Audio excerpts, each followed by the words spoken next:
So if you're wondering why courier companies are really bad, there's a whole bunch of different reasons why. 2014, I started a company called Zoom2You, and that was to do same-day delivery across Australia. And I knew nothing about delivery, I knew nothing about courier, but I knew a lot around technology. And I thought about delivery from a customer's point of view. And so the idea of starting Zoom2You came from, I was sitting at home, I was ordering all these things on an e-commerce store, and I was waiting for this stuff to be delivered. I didn't know when it was going to arrive. I was out the one day having a coffee, and when I was having that coffee, my phone kept on ringing. Now this is a stage where I just sold my last company, wasn't actually working, and I couldn't work out why my phone kept on ringing.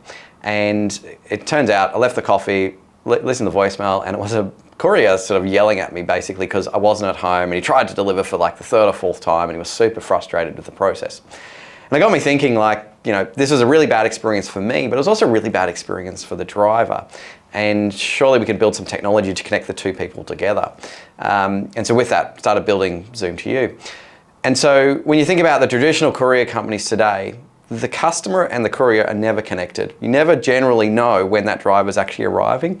You might be given a time window, but the time window is enormous. It might be saying between 9 and 5, you'll have a delivery that will arrive. And who wants to stay at home for that entire time period? So a lot of these courier companies don't have the technology that allows them to give you a tracking link that you can actually see down to the minute when that driver's arriving. And that's typically why those courier companies can't provide that great customer experience, and why there's always these failed deliveries. The other thing is that often the courier companies are generally run by people that don't understand technology, and so they're not even aware of the types of technologies that they can deploy to actually make that customer experience better. And generally these are large companies, and so there's quite a large amount of time to actually make any changes inside of those businesses. So those are the general reasons as to why you typically have a bad experience where you miss the courier, you never know when that courier is arriving. And the final thing is that a lot of couriers don't get paid well. You think about someone who's delivering for Australia Post or any of the larger sort of companies where they're doing large numbers of deliveries a day, they're actually only getting paid $2, maybe $3 per delivery. So they're not going to be that motivated to spend like a long period of time waiting for you to actually receive that parcel. And so I think just giving that driver a bit of slack is important.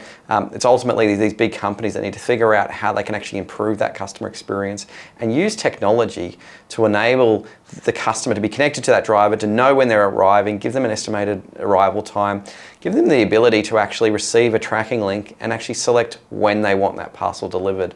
I think one of the biggest things that needs to be seen across the industry is customers having the choice as to saying, hey, I'm home today, I'm in this time window, you can deliver it then.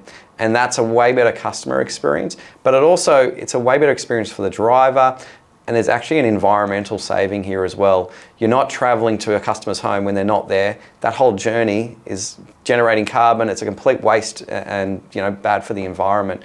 So if we can use technology to solve this will actually have a positive effect to customers, to drivers, but also to the environment.